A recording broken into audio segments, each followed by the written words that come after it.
Just a moment. Okay. Good afternoon and welcome to the 6th session of the Inspire Success webinar series brought to you by the Stender School of Business and Technology. My name is Brianne Tepler and I am your host and facilitator. The Inspire Success webinar series brings you topics that relate to the graduate business and technology programs offered through the College of St. Scholastica. Today's session, Ethical Considerations for Working with Data, is brought to you by Scott Lee Eichenwald. Scott is an instructor in our Master of Science in Applied Data Analytics program. Applications are now open for the fall semester start for this 100% online graduate degree in Applied Data Analytics. The deadline to apply is August 15th. You are joining this webinar via Zoom. If you're new to this online platform, although there are very few people new to Zoom today, but just in case this is your very first Zoom session, congratulations for making it this far into the pandemic and not using Zoom. Please make note that your camera and your microphones have been shut off and muted. We will have 10 to 15 minutes at the end of the session for questions. You may unmute your microphone at that time, or if it's easier, type your questions in the chat function, which is found on the menu bar at the bottom of your Zoom screen anytime throughout the session, but certainly at the end as well. If you lose connection with this Zoom meeting, you can close out and go back to your confirmation email that you received and dial in using a phone, if that works best for you. That phone number is in the confirmation email that was sent to you when you registered for today's session.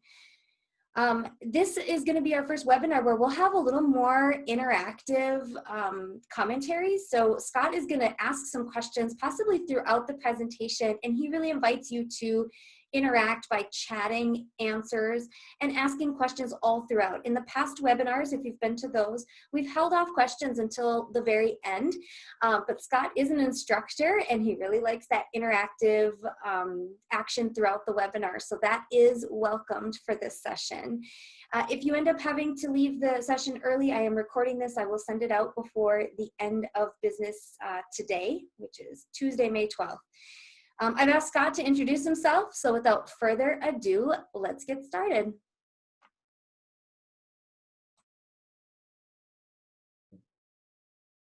Great, thanks Brianne, and thanks everybody who's able to attend. I assume there might be some people that are going to be kind of floating in and maybe a little bit as we get started here, but happy to be here, really happy that I was asked to talk a little bit about this topic. It is something that I've been involved with both, well, professionally for sure with teaching, and I also involved professionally with my career outside my teaching as well. So the first thing I wanted to note, or I wanted to do, is it's really important to me that when I talk about topics, regardless, I mean, of course I have prepared content, but I really like to get to know my audience. And so if you wouldn't mind just typing in the chat window and let me know just some really basic things, you know, where you live, if it's in the US here, maybe outside the US, and the industry you work in and what you do within that industry, because I'm very interested in that. And I think that's going to lend to me understanding on the scope of this topic, because this topic is common, but it's also very different based on what you are doing day to day. Of course, completely voluntary, but I appreciate it. Yeah, go ahead and start typing in the chat function. I think Brianne will make some notes on. Yeah, Brianne will make some notes on that. It's really good for us to know who's been able to make this session and kind of where you're all coming from, and kind of also what your interests are in the topic, if you don't mind that as well. It's just all really good data collection, right? We'll make sure we protect it.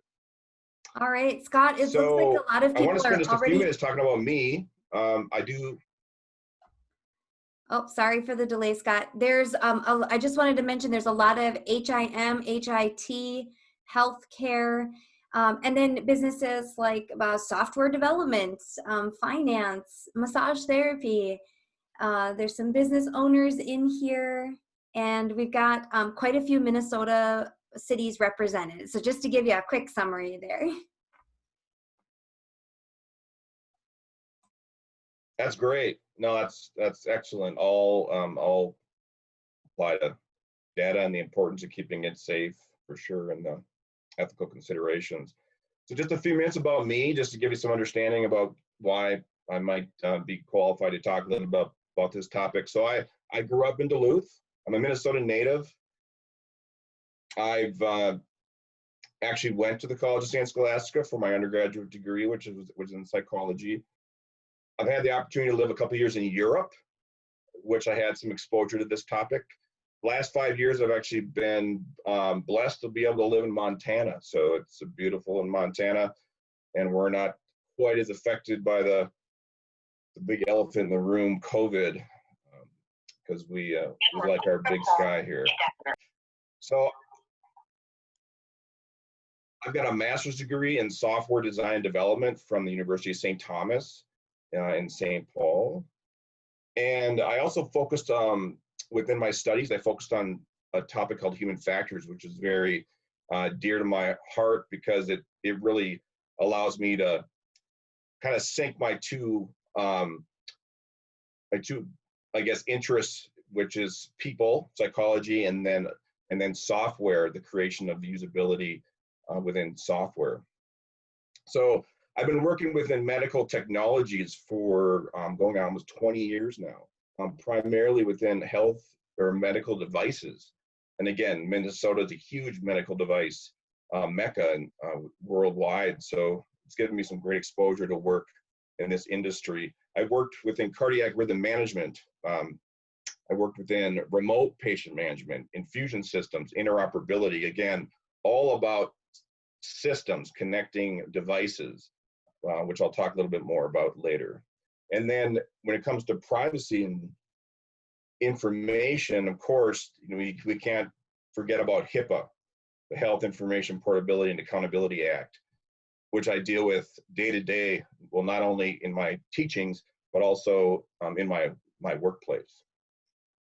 And then I also deal a lot with protected health information on a daily basis. That's probably one of my most common things that I have to deal with my job, is to make sure that customers understand that the systems that I sell and the devices that I sell and I support are that we follow strict guidelines around that whole topic around PHI. And again, as Brian mentioned, I've been an adjunct faculty at the College of San Scholastica for, I think it's going on almost 15 years. You can see the gray hair in my picture, but I've loved it. I love everything about it. So very fortunate to be able to continue to do that. I also have my first publication that came out in February of this year. I was honored and fortunate enough to be asked to contribute to a chapter in a health information technologies book called Health Information Management Concepts, Principles, and Practice, which is a book that is authored by a couple of my colleagues within the health informatics program. So again, if you have any questions about me, my background, please let me know. Please type it into the chat. I'm always happy to respond to any questions you may have throughout this presentation. So today we're going to talk about ethical considerations for working with data.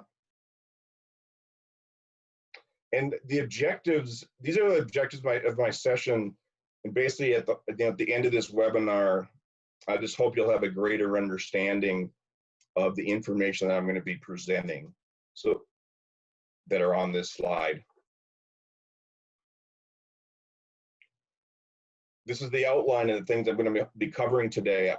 I know there's a lot of bullets there, but they're all, in my view and my experience, very important things.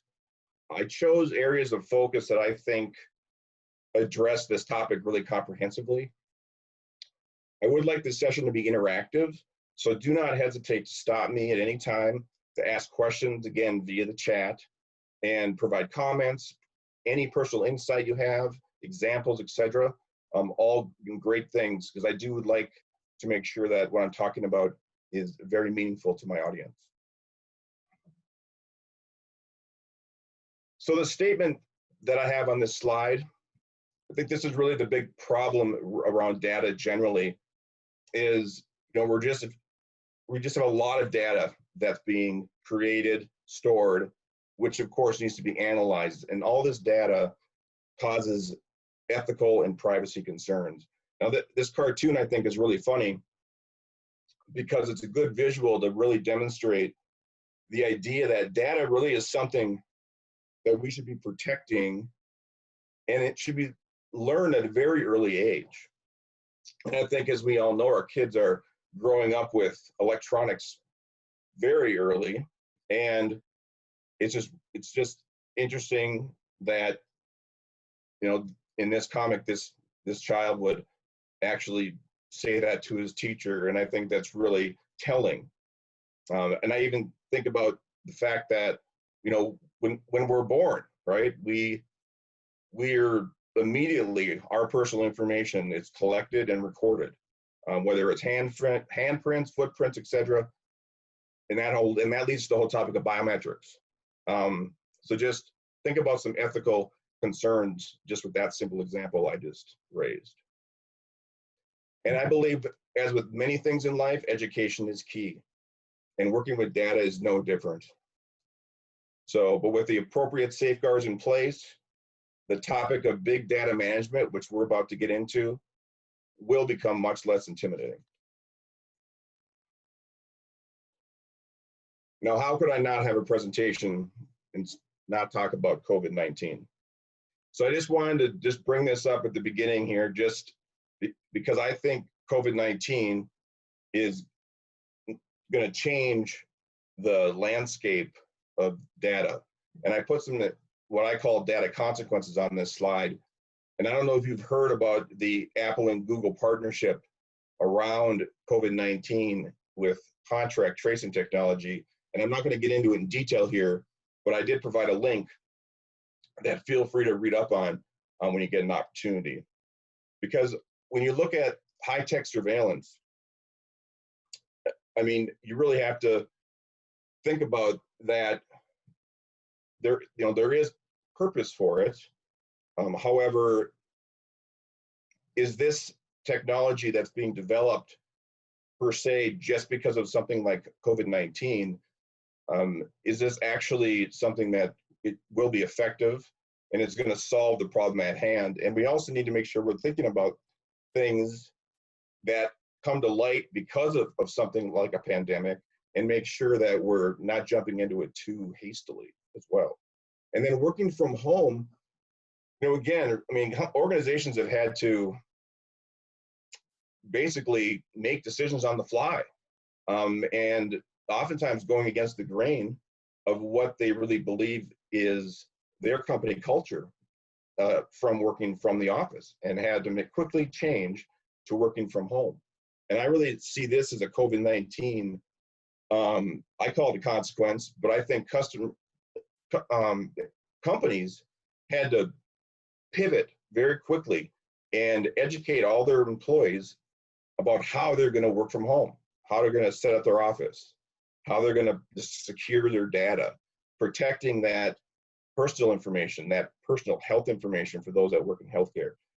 So these are things that I think have had to be thought about quickly in many cases over the last couple months.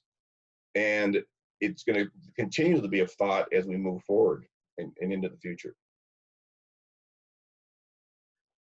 So I think before we can really dive into the topic, we need to start with talking just about definitions. So, you know, what are ethics, right? I mean, I've grabbed some definitions here from some different sources. You could find many different definitions. But again, ethics are rules or guidelines that establish conduct, right or wrong, for individuals or for groups.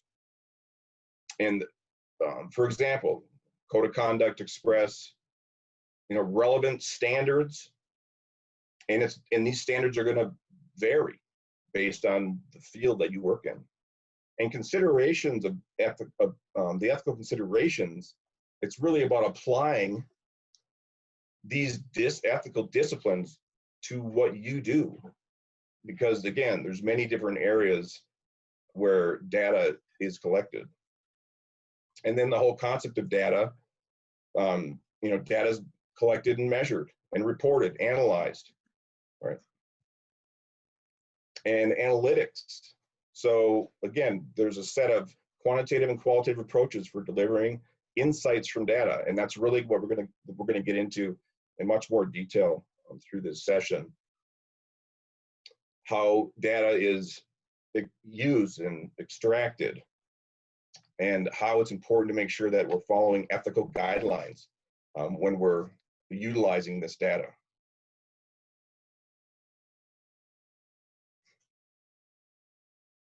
So we're getting a little bit about who and how big data is collected. So again, anyone who values information is going to value data. And primarily businesses that's going to be the focus for today. They collect data and they need this data to make intelligent decisions.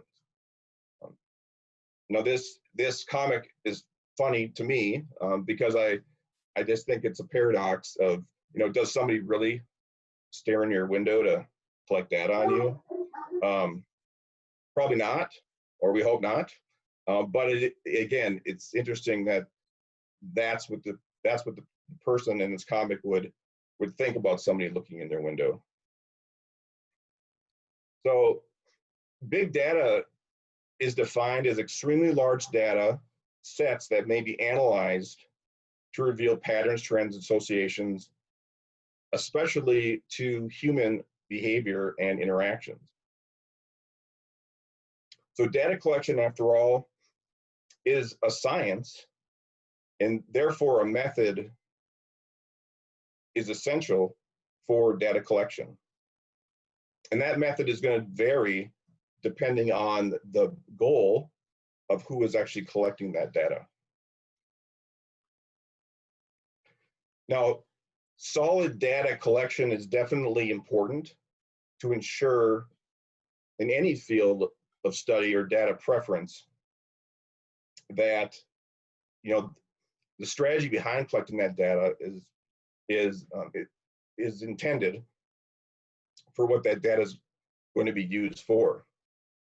Now, what's really a scary part of data collection is that oftentimes it's unknown how much personal data is being collected, who's actually looking at this data, and what it's actually worth to a business.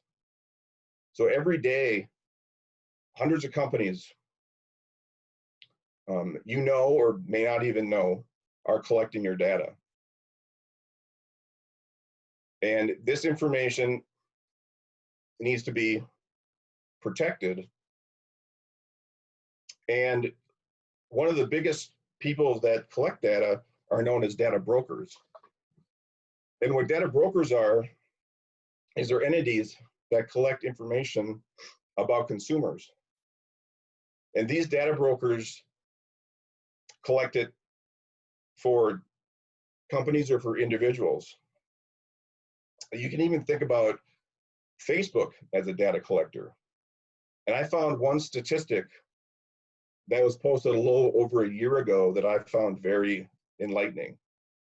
So Facebook recently posted a continued growth in profits number for the last year, and it reported that over 2 billion people use its online properties every day.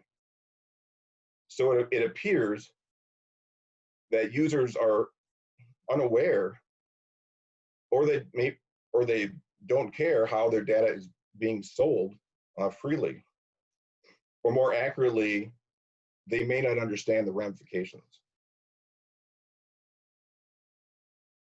So now that I've covered the who collects data, the natural progression in my mind is to spend some time exploring the big, why, or as I have stated, the purpose of data collection.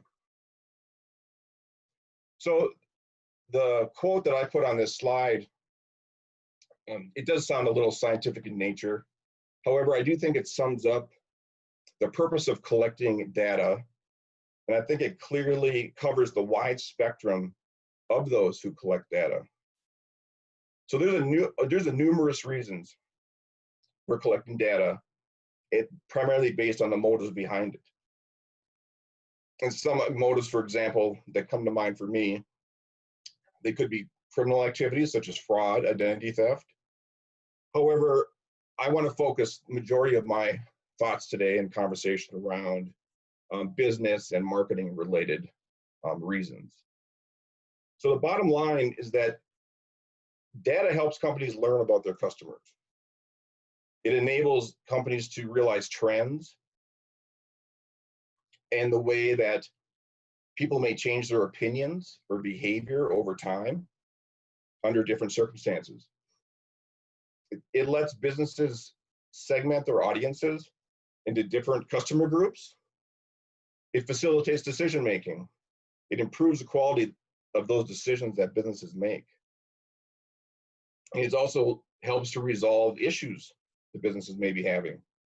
It also helps to improve quality of any product or service based on the feedback that they're able to obtain.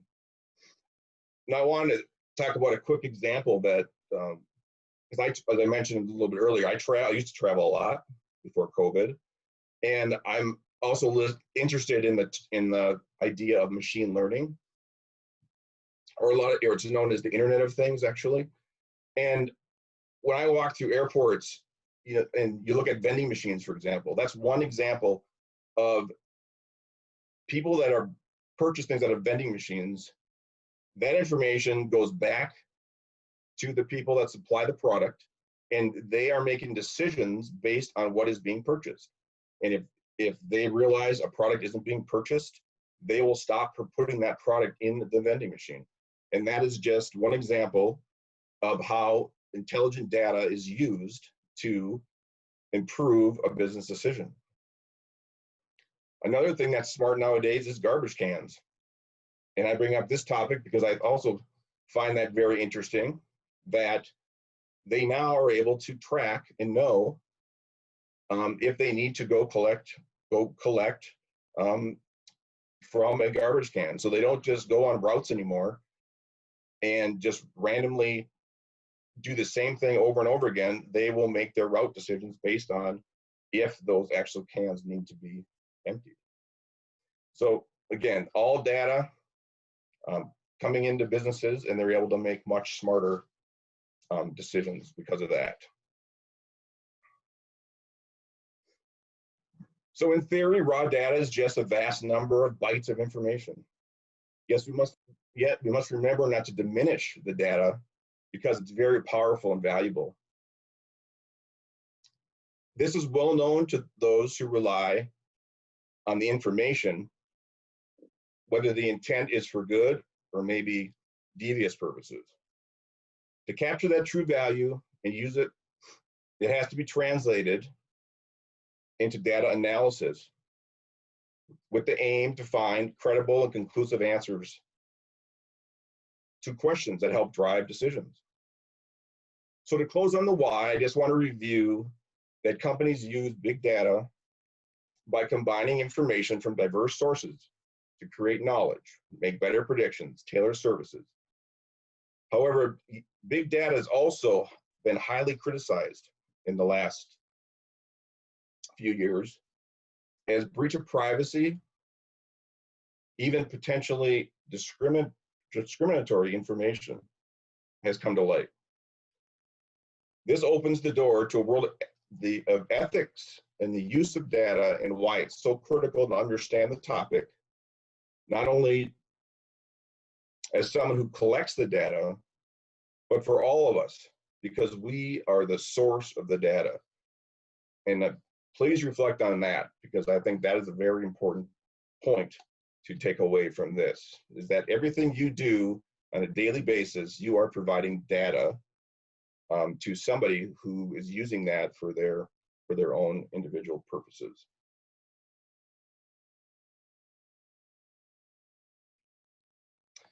So now that I defined some terms, talked about who collects data, along with the purpose and how it's collected, I want to explore some ethical principles that drive considerations on how to behave when working with data. So big data ethics is different from information ethics, which I think is a key, because the focus of information ethics is more concerned with issues of intellectual property and information that those professionals need. While big data ethics is more concerned with the collection and the use of data that is used by data brokers, as I mentioned previously, governments, and businesses, large and small. So business leaders should hopefully follow big data ethical principles that I've called out on this slide. For a sustainable big data industry, standards and principles need to be enacted, believed in, and followed to foster a culture that will be adopted holistically throughout the big data industry. So the things I called out on this slide is just highlights what is important for businesses to understand when they're thinking about how to maintain their ethical standards within their organization.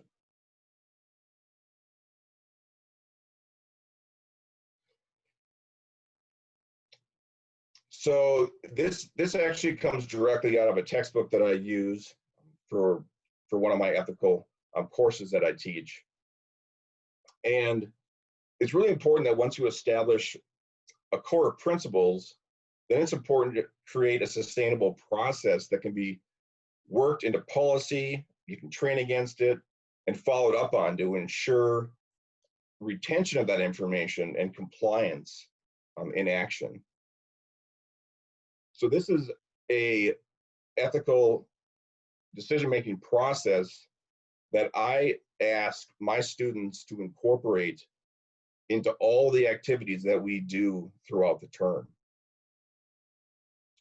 Because I believe that with this process of defining a problem, identifying alternatives, choosing your alternative, implementing the decision, and monitoring your results will lead you down the pathway when you're making ethical considerations with your decision making when dealing with data or ethics in general.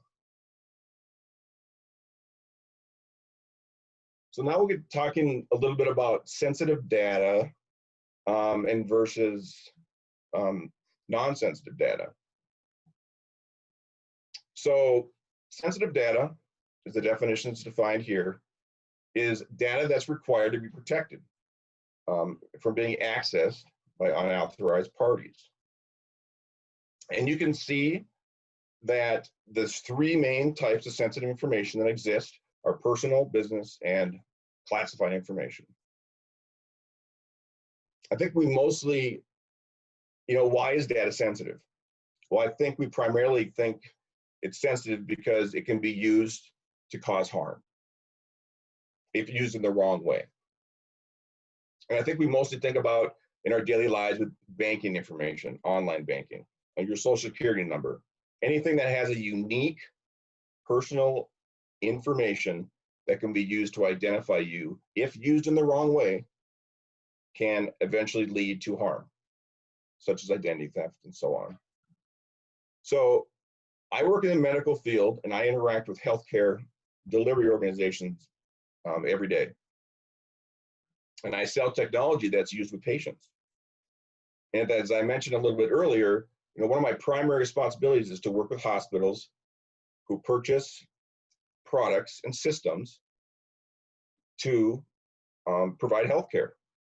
And I need to prove on a daily basis to my customers that our devices and systems, how we manage PHI, personal health information. Because any device that has these capabilities pose a larger risk to our organization. Healthcare specific, I'm sure you all have heard about WannaCry and hospitals being held ransom for their data. So it's very important to hospitals, for example, that collect personal health information, that this information is very solid and protected. So they do not risk, or they lessen their risks of those type of problems. And businesses have the same. They will have standards in place that hopefully they educate their workers on around the information that the business collects. And they will let their employees know what level of protection the information needs based on the type of information that it is. And then classified information primarily relates to the way government agencies label their information, which governs who has access to it. So everything that I've discussed on this slide are put in place just to put a standard around the protection of data.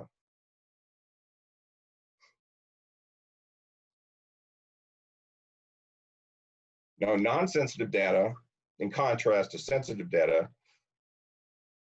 is basically information that used alone is not able to determine an individual's identity.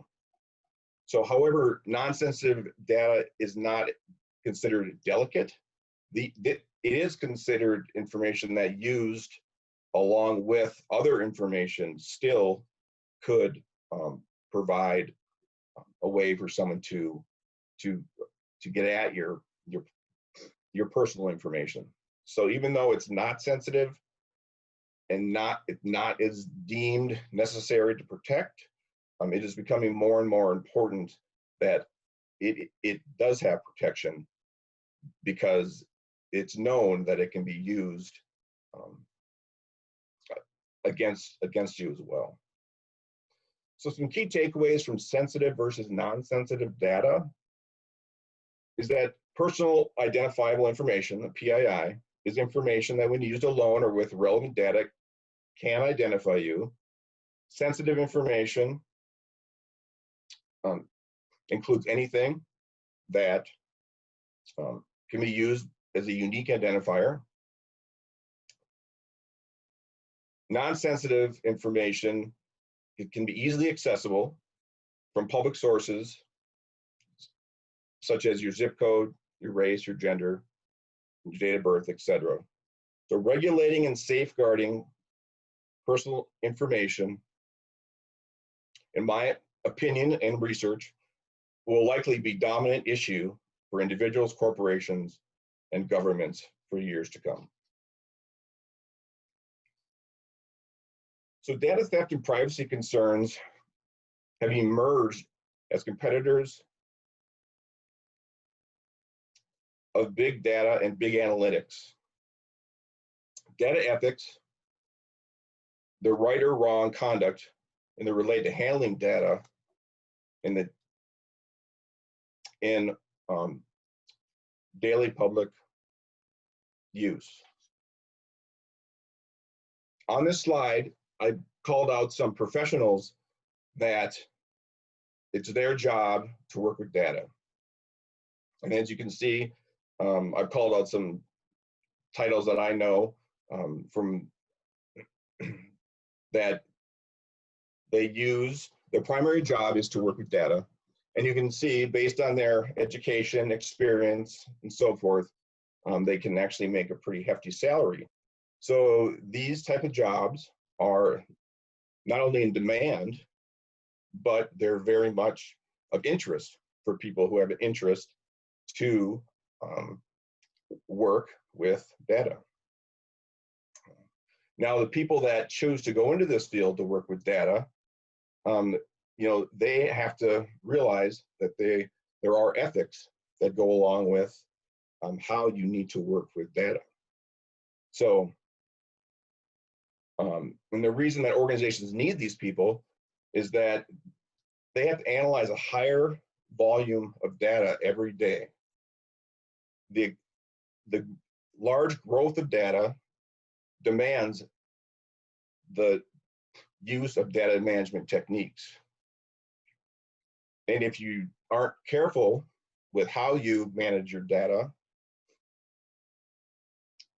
and you end up with a breach, that can cause huge difficulties for your business, which I will talk about moving forward.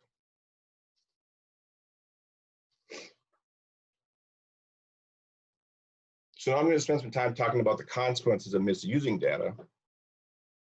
So organizations believe that keeping sensitive data secure from misuse means they're automatically compliant with data privacy. And this is definitely not the case. So consider a scenario where you've gone to great lengths to secure personal identifiable information. That is encrypted, the access is restricted, and multiple monitoring systems that you have in place have been put there for the pure reason to protect your data. However, if that information was collected without improper consent, you still could be violating data privacy regulations, even though that data is secure.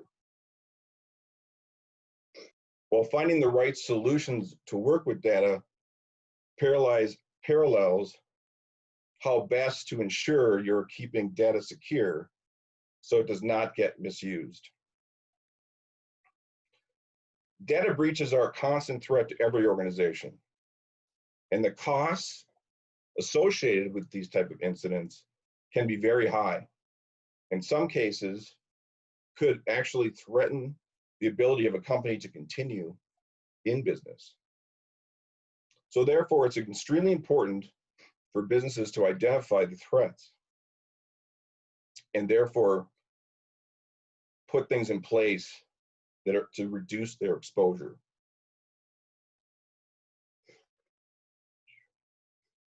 So data breach threats are targets that come from different types of data. And a lot of times it's their own employees or suppliers and consultants that have access to their network that provide the access to the company's data that can cause harm. So the data protection measures are extremely important. Even disgruntled employees may decide to leak sensitive information.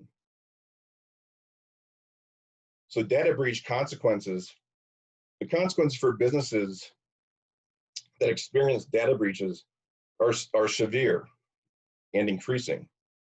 And this is mainly due to the increased regulatory burden for notification of individuals whose data has been compromised.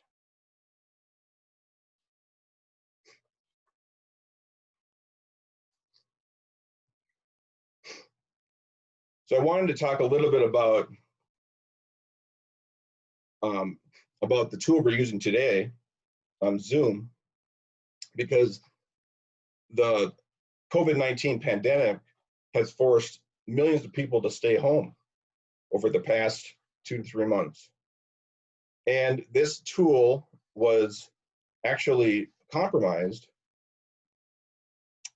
because somebody took notice that daily meeting participants on this platform surged from 10 million in December to 200 million in March and 300 million daily meetings participants in April. So Zoom had to quickly act to secure their platform. So some solutions to be able to reduce the risk so there's less chance of misusing data. So most companies just use encryption, which offers this kind of control, but it has to be the right kind of encryption. if a specific file or email is encrypted, you can control who can read it at all times. So therefore, even if someone is able to access your systems, the information will not be able to be disclosed.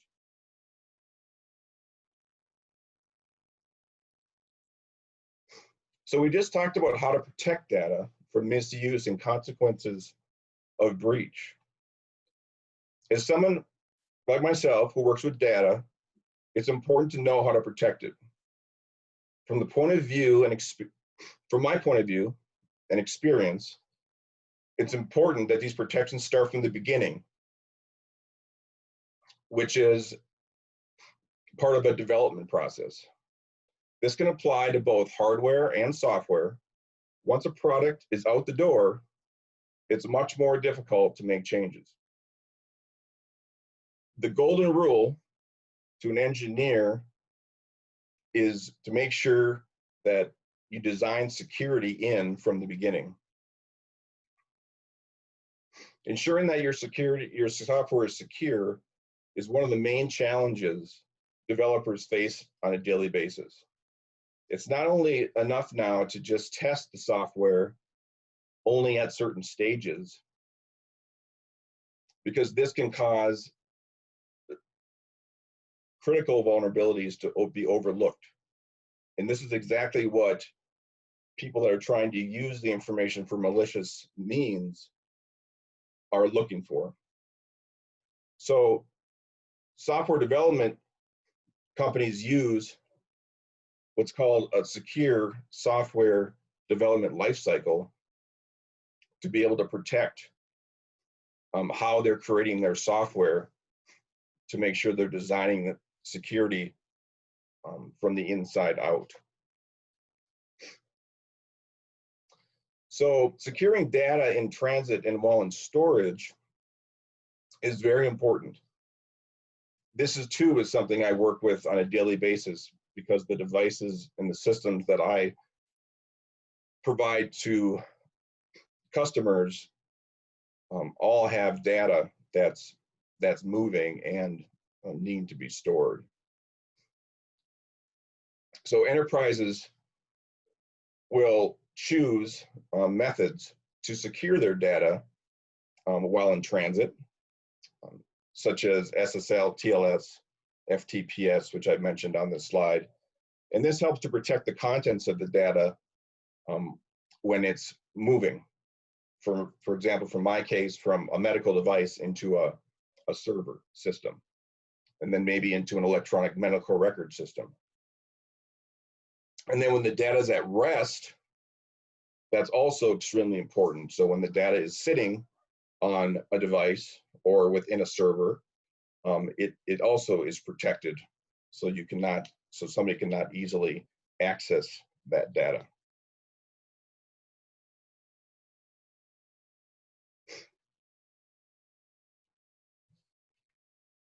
So I want to move into data governance, which is a term that is used to describe the overall process for controlling the integrity, use, availability, usability, and security of all data owned and controlled by an enterprise.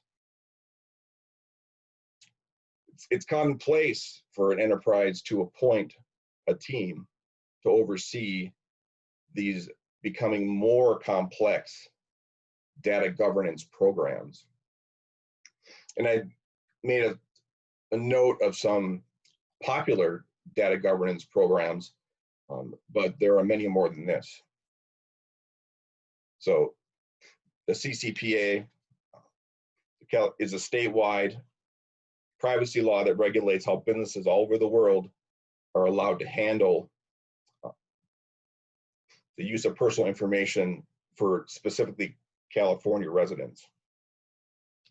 The GDPR is a legal framework that sets guidelines for the collection and processing of personal information from individuals who live in the European Union.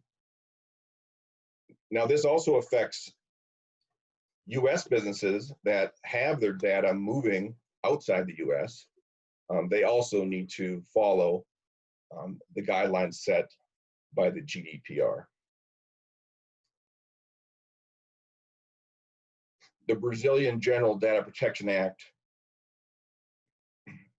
establishes rules on collecting, handling, storing, and sharing of personal data, and by organizations. And the last one, the POPIA, that is South Africa's data protection law.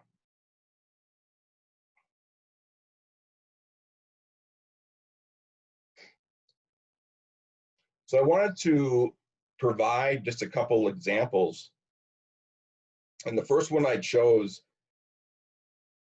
is, I think it brings to light a common area where a data breach can easily happen, especially looping back with how we are all behaving or needing to behave, oftentimes mandatory now because of COVID. So people are bringing their computers, their laptops, their portable devices home, or they're away from the office, and everything on those devices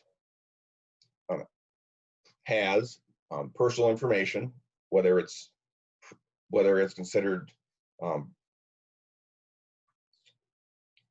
private or secured or not secured. And this is one example that the industry calls the security breach that started it all, with the Veterans Administration, where they had 26.5 million discharged veterans records that were stolen from an employee who improperly took the material home. Now, again, I work in the world of medical device sales, and we are heavily mandated on how we manage our laptop that we take away from the office, just because of the information that would be at risk if those laptops were stolen. So some recommended practices is just to ensure proper physical security of that device wherever it lives. Laptop should always be secured, whether in the office or when it's not in the office. And it's important to use other layers of security like encryption, some physical security, and it's important to securely delete any personal information or other sensitive data when it's no longer needed for business purposes.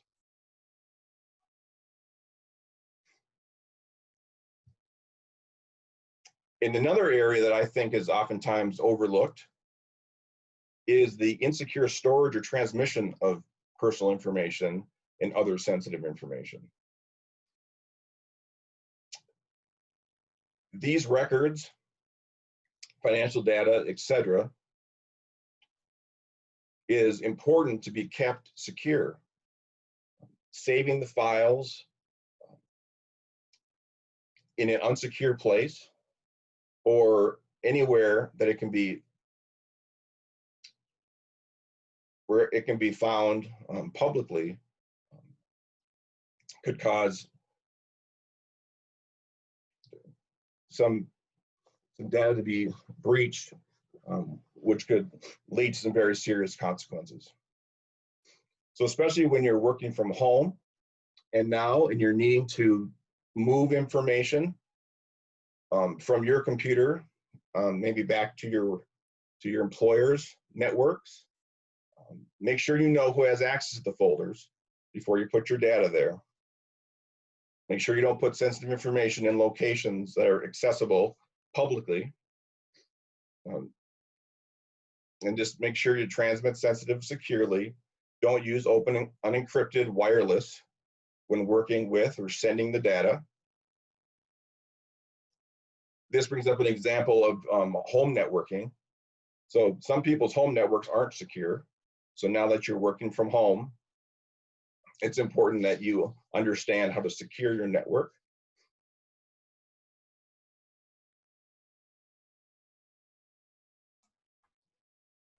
So I wanted to We have round out with 10 minutes left, so I'm just giving you the 10-minute warning before it's 2 p.m. So I just wanted to round out with a couple things about just best practices with ethical data collection and use. These are some very simple rules I think you can take away to follow. Is to define the value of the information. Companies need to be transparent with what they're collecting and how they're using it. They need to know the origins of the data and the rules surrounding it. They need to choose their business partners wisely.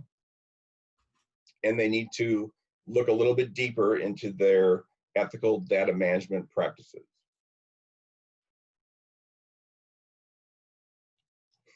And the lessons learned from this session that I hope you'll take away, or call to action, is understand the meaning of ethics and data analytics. Remember the who, what, and why, the purpose and how of data collection. Review ethical principles and ethical decision-making processes. Know the differences between sensitive versus non-sensitive data. Stay current on all data governance and protection policies that apply to you and the industry that you work in. And always follow best practices when you're collecting, transmitting, or storing data. And I just wanted to close with a quote that, again, for the things we have to learn before we can do them, we learn best by doing them. So I hope you take that quote into action as you move forward with understanding how to protect data and use it ethically. Awesome. So let's open this up for questions now.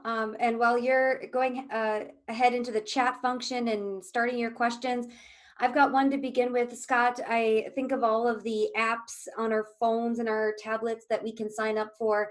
The privacy information is there. It's a privacy statement. We as consumers have access to that. I feel like most people don't read them. We just quickly swipe, check a box, and go right into using the products and services that we're going after. To what level of, to what degree do you think businesses have an ethical responsibility for giving that information? Are they more apt to gain more customers if they go above and beyond a legal privacy statement because that's what's required to do? I guess I'm asking, are companies doing the bare minimum? Should they be doing more? Could they get more consumers if they went a step further and really helped their customers understand the data that they're giving up and what that's being used for? Yeah, that's a great question. I mean, I truly, I mean, as a consumer myself, and also somebody who does teach on this topic, I think businesses have the core responsibility to let the consumers know how their data will be used. Again, that goes back to the transparency I was talking about on a couple of my slides. The more a company's willing to disclose what data they're collecting, how they're going to use that data, that they're not going to share that data, they're not going to sell that data, I think that just gives people more confidence in using that company, and with that confidence, hopefully will come greater business for that customer, for that business, or more business for them. Absolutely. Yeah, other questions, go ahead and chat. I think there's a small enough group here where you could unmute if you wanted to ask a question using your microphone. Everybody's currently muted, but you can unmute yourself if you'd like to ask a question or type it into the chat function. Question, terrific presentation. I'm a student in HIM. It was very helpful in explaining the concepts of big data. Thank you. Is it possible to include your slides with the recording? It'll be helpful for my report. Scott, how do you feel about creating a PDF of your PowerPoint presentation so that I can submit that to everyone in the email with the recording? Yeah, happy to create a secured PDF. Yes, secured PDF. Happy to provide that, yes. Awesome. So there you go, Debbie. Other questions? She says thank you.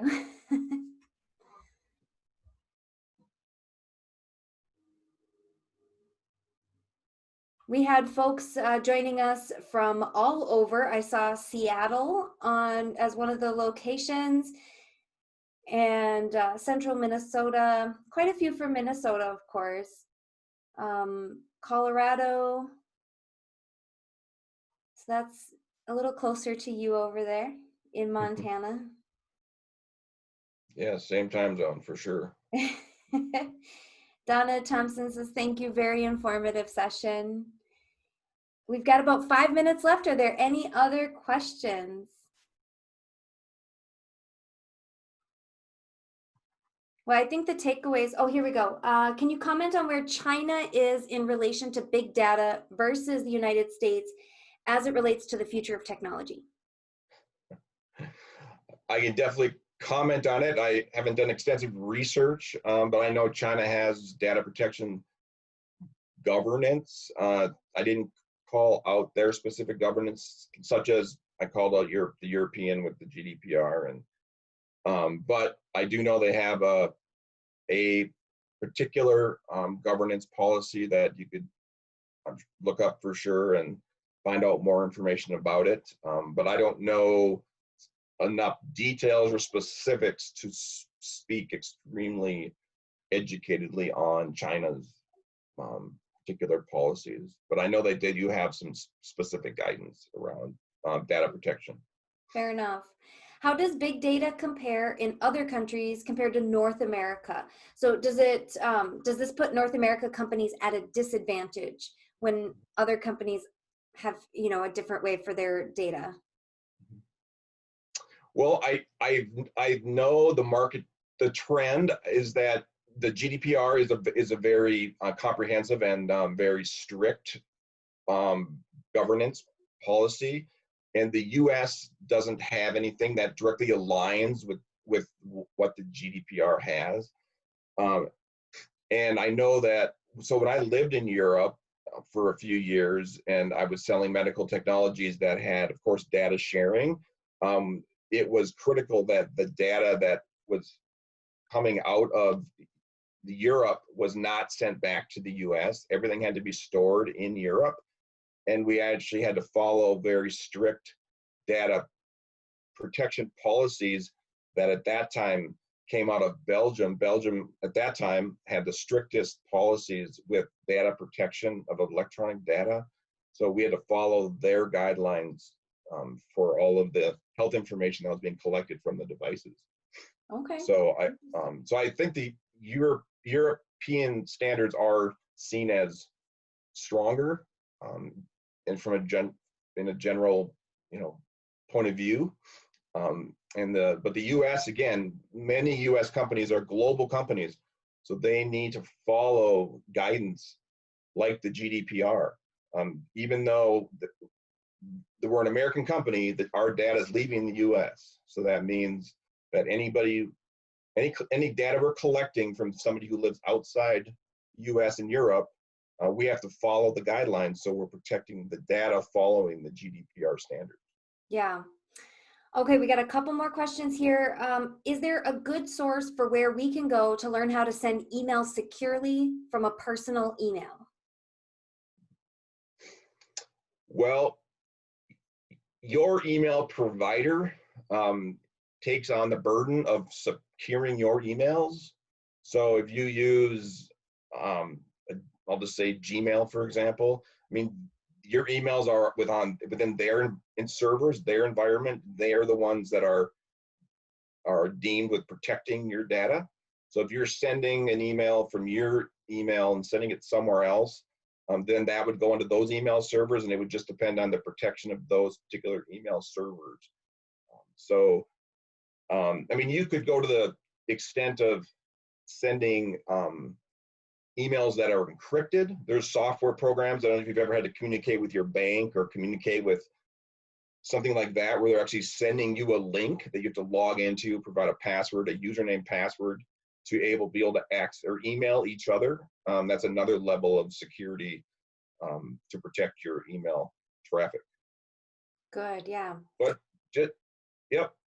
Okay, next question. Can you comment on the degree of advantage bigger companies have over small companies because of their capabilities in data? So comment on the degree of the advantage that bigger companies have over smaller ones because of capabilities in data. Well, I think larger companies, when it comes to protecting data, I mean, there's best practices and policies and procedures and guidance. What it really comes down to is the resources that you have to be able to enact and all those policies and procedures. I mean, if you can afford to have a complete team to manage your governance rather than maybe one person that's in charge of everything. So I think the larger companies have more people at their disposal to help protect their their information. So I really, and they, and if, well, on the flip side, if they have a breach, they also have more,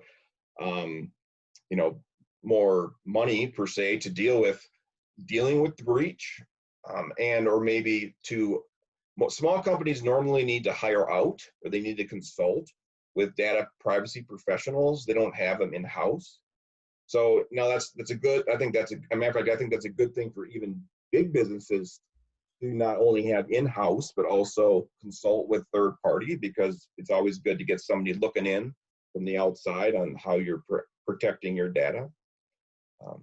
So I think, again, bigger companies can do a lot more internally, but I think smaller companies just need to be smart and leverage consultants to make sure that they're in line with policies and procedures. Yeah, absolutely.